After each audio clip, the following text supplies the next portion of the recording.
얼마 전에 미국의 유명한 듀크 내 고향과 대학교에서 친척과 아버지의 집을 떠나 내가 네게 보여줄 땅으로 가라.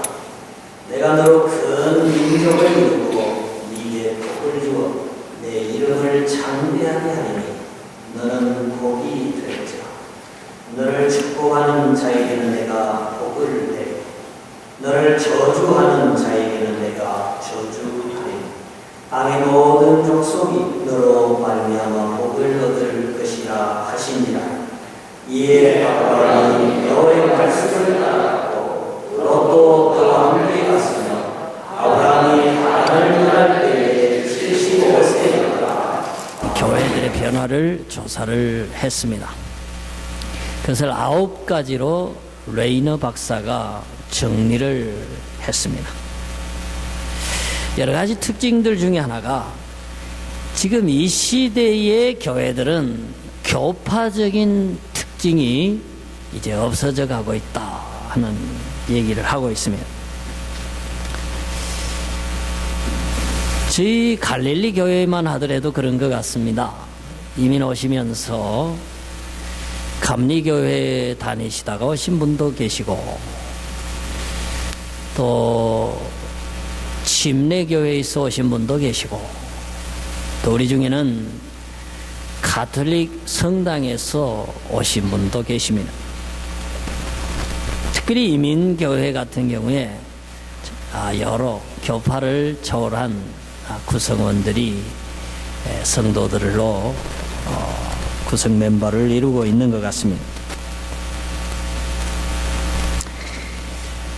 저는 한국의 합동측 신학교를 나오고 거기서 안수를 받은 목사로서 지금은 카나다 장로교단에 교단이 바뀌어서 소속이 되어 있습니다. 저는 이렇게 물어봅니다. 교단의 의미가 무엇인가? 교파의 장점이 무엇인가? 하나님께서 장로교회로 부르신 그 섭리가 무엇인가 이렇게 생각해 봅니다. 저는 그런 생각을 합니다. 교파보다 더 중요한 것은 하나님이시고 그리고 교리보다 더 중요한 것은 하나님의 진리의 말씀이라고 생각합니다. 어떤 교리도 하나님의 생명의 진리의 말씀을 대신할 수는 없습니다. 뿐만 아니라 교단도 하나님을 대신할 수는 없다고 생각합니다. 그래서 저는 언제나 하나님이 뭐라고 말씀하시는가, 하나님의 진리가 무엇을 말씀하고 있는가 하는 것을 우리 삶의, 우리 신앙의 중요한 포인트로 생각해야 된다고 생각합니다. 그런 의미에서 저는 구원을 생각해 봅니다. 우리 구원에 관해서 우리가 하나님 자녀된 사실에 대해서 교파가 뭐라고 얘기하는가, 교리가 뭐라고 얘기하는가 이렇게 접근하는 방법도 중요하지만 우리 구원에 관해서 하나님께서 뭐라고 말씀하시는가, 하나님의 진리가 뭐라고 가르쳐 주는가 하는 것, 그것이 참으로 중요하다고 생각합니다. 우리 하나님 말씀 한 구절 보겠습니다. 화면을 한번 보실까요?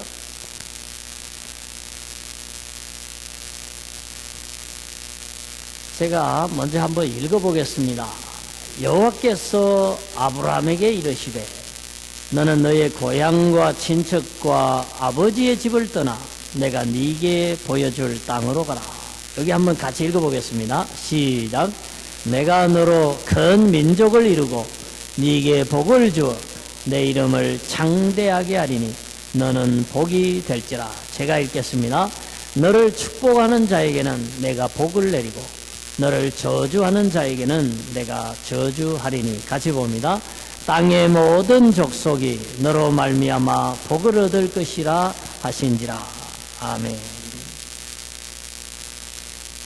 여기 보면은 아브라함이 어떻게 구원을 얻게 되었는가, 우리가 그렇게 질문할 수 있습니다. 아브라함이 종교성이 있어서 하나님을 찾아갔는가? 아브라함이 머리가 좋아서 여러 가지 공부를 하는 중에 신을 찾게 되었는가? 아니면 하나님께서 아브라함을 사랑하셨는가? 하나님께서 아브라함을 선택하셨는가? 아니면 구원에 있어서 주도권이 전적으로 하나님께 있어서 하나님이 아브라함을 부르셨는가? 우리는 두 가지 관점에서 아브라함의 구원을 생각할 수 있습니다. 근데 성경이 분명히 그렇게 되어 있습니다. 저기 빨간 글씨로 그렇게 되어 있어요. 여호와께서 아브라함에게 말씀하셨다. 여호와 하나님께서 아브라함을 갈대아 우르에서 불러내셨다 하는 것을 분명하게 성경은 얘기하고 있습니다. 이 사실은요, 우리의 구원을 설명하는 데 있어서 상당히 중요한 포인트입니다. 내가 하나님을 찾아갔는가? 하나님이 나를 찾아오셨는가?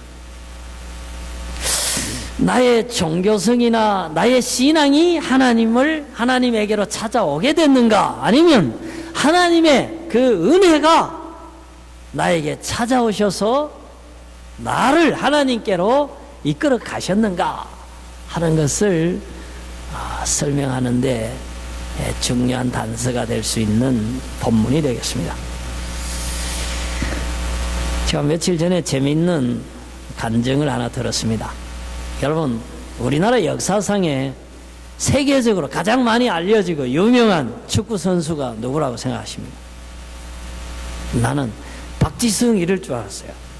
근데 아니고 한국 사람 통계를 외국 사람까지 냈는데 차범근 이렇게 나왔어요. 이렇게 나왔어요. 근데 그 차범근 감독이 CTS 그 기독교 방송에서 자기가 예수 믿게 된 간증을 하는데 들어보니까 아주 영양가가 있어요.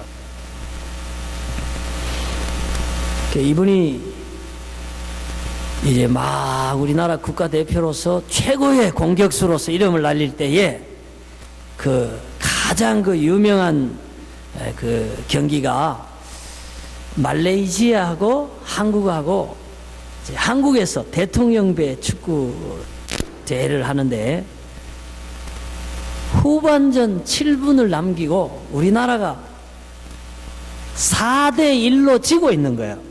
그러니까 관중들이요, 아이고 이거 오늘 끝났다 이러고 절반이 다 일어서서 막 집에 가는 상황인데 그 7분을 남기고 차범근 선수가 3골을 내리 넣어가지고 4대4로 비겼다는 거예요. 우리 교회도 축구 마을이 있지만은 그거는 보통 일어날 수 없는 일입니다. 근데요, 그렇게 유명한 차 선수가 무릎이 고장이 났어요. 그래서 무릎이 붓고 무릎이 통증이 자꾸 심해지는데 병원에서는 그걸 못 고치는 거야. 그래서 선수를 이제 그만해야 된다. 그러니까 이런 통보를 받았다고 합니다.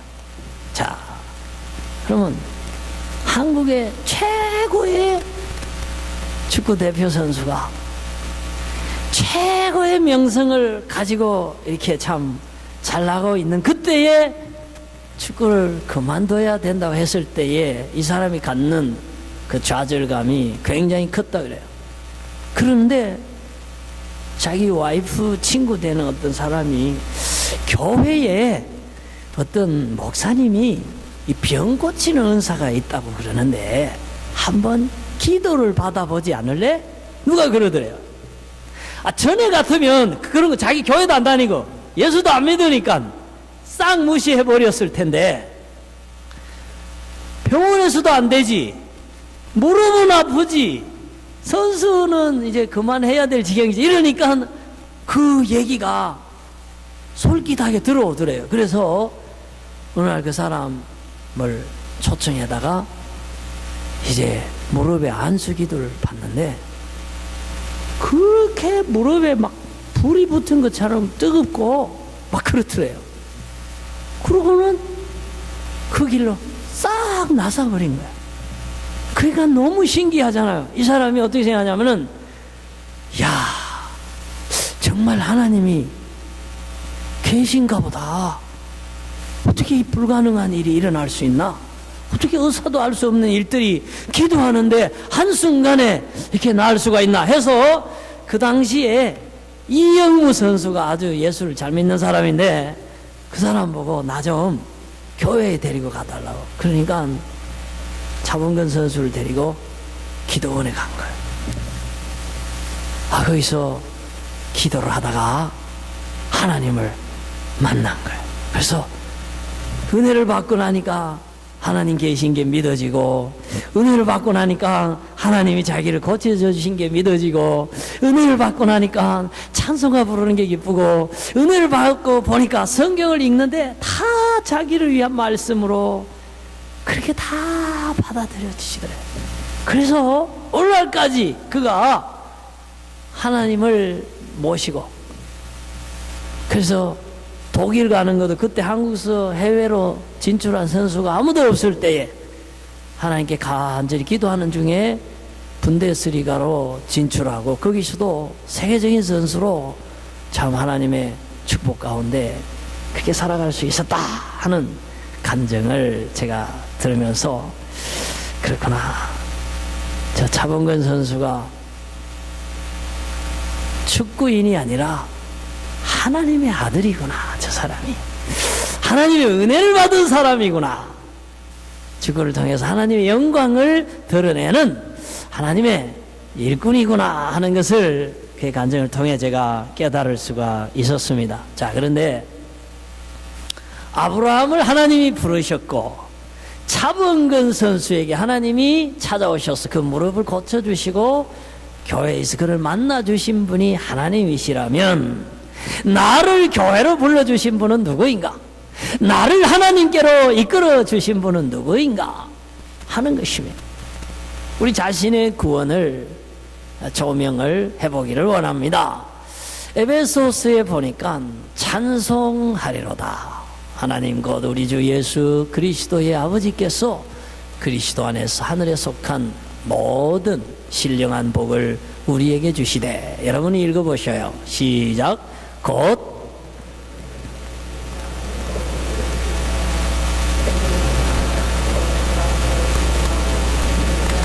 네, 여러분을 하나님 아버지께서 선택하셨답니다. 언제? 창세 전에, 세상을 만들시기 전부터 전지전능하신 하나님, 현재와 과거와 미래를 영원히 아시는 그분께서 우리를 자기 자녀로 이미 선택하시고 우리를 택하시고, 그리고 계속 한번 읽어볼까요? 밑에 그 기쁘신 뜻대로 우리를 예정하사 예수 그리스도로 말미암아 자기의 아들들이 되게 하셨다. 그러니까 우리를요 그냥 자기 아들 삼기로 예정하셨대요. 하나님이 언제? 세상 만들기 전부터, 그냥 내가 태어나기도 전부터. 하나님은 전지전능하신 자니까 그 내가 생기기도 전에, 세상이 만들어지기도 전에 영원 전부터 하나님은 이미 나를 사랑하신 거예요. 이미 나를 자기 자녀로 삼으신 거예요. 선택하셨다고 말씀하고 계십니다. 저는 이 사실이 오늘 우리들에게 큰 은혜가 된다고 생각합니다. 왜? 내가 교회에 나왔다, 내가 예수를 믿는다, 내가 구원을 받았다는 것이 내가 종교성이 있어서, 내가 믿음이 좋아서, 내가 착해서가 아니라 하나님의 그런 만세 전부터 나를 향한 계획과 사랑과 은혜가 있어서 오늘 내가 죄사함을 얻었고, 오늘 내가 예수를 믿었고, 오늘 내가 주님의 자녀가 되었다 하는 그 놀라운 사실입니다. 사랑하는 성도 여러분, 그렇기 때문에 우린 부족한 거 있습니다. 우리 미련한 거 있습니다. 우리에게 허물도 있습니다. 그럼에도 불구하고 하나님이 아시고 다 부르셨어요. 다 용서하기로 작정하셨어요. 예수 그리스도의 보혈의 필로 다 씻기로 이미 하나님이 창세전에 결정하시고 부르셨기 때문에 우리의 구원은 하나님께로 말미암았고, 그래서 우리의 구원은 정말 하나님의 은혜에 기초한 구원입니다. 내 공로가 아니고 내 무엇이 아니기 때문에 우리는 구원을 생각할 때마다 하나님을 생각해야 됩니다. 우리가 하나님의 놀라운 생명과 하늘의 축복을 얻은 것은 전적으로 하나님의 사랑과 선택의 결과입니다. 그렇기 때문에 모든 영광, 우리가 구원받은 것, 우리가 하나님의 축복과 은혜 속에 살아가는 것, 이 모든 것 하나님께로부터 왔습니다. 하나님께 감사하고 하나님께 영광 돌리고 우리를 구원해 주신 하나님 은혜에 보답하는 그런 사람들, 그런 삶이 되시기를 주님 이름으로 축복합니다. 아멘. 그러면 하나님이 왜 아브라함을 부르셨는가? 아브라함을 찾아오신 이유가 무엇인가?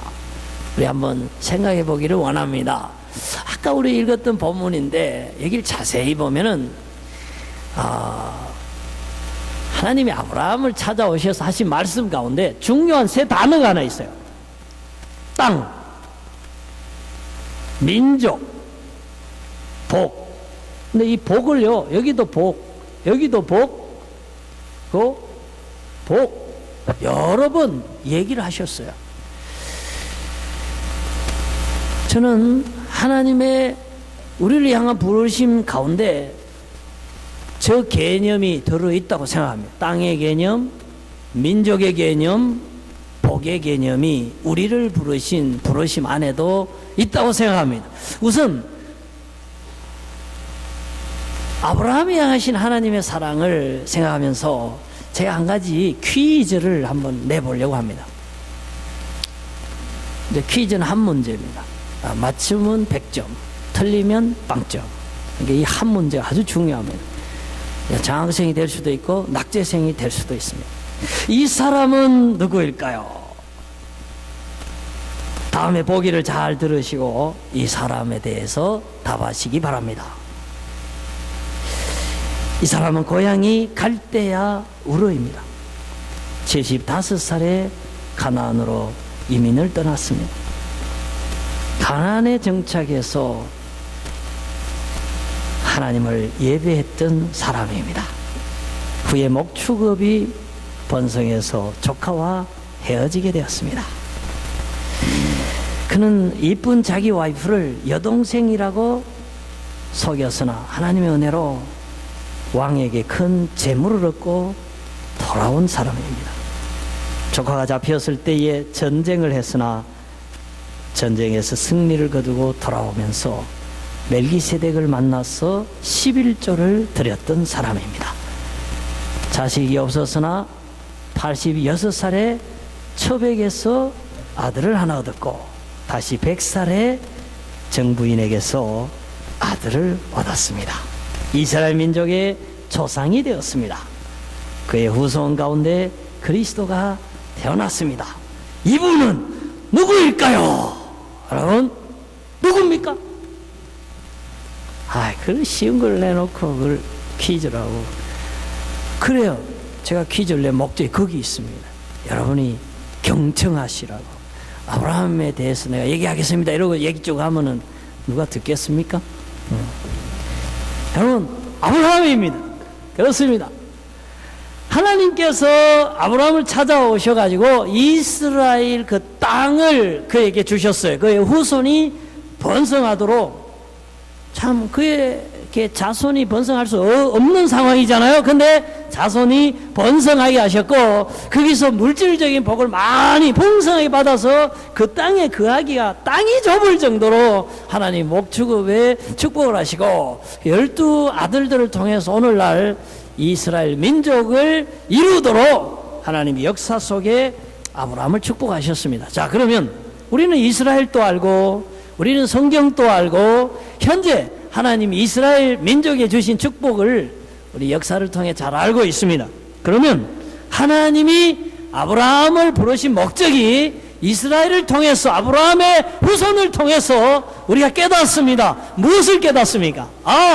하나님께서 우리를 부르실 때에는 하나님의 자녀로 하나님의 생명으로 구원으로 영적인 축복을 주실 뿐만 아니라 물질적으로도 풍성하게 하시고 내 자손이 형통하게 하시는 그러한 축복도 우리의 부르심 안에, 우리의 구원 안에 함께 포함되어 있다는 사실입니다. 여러분, 이건 놀라운 사실입니다. 그래서 우리 구원은 여기서 우리가 할렐루야 찬송할 때에 우리의 관념 속에 머무르는 그런 축복이 아닙니다.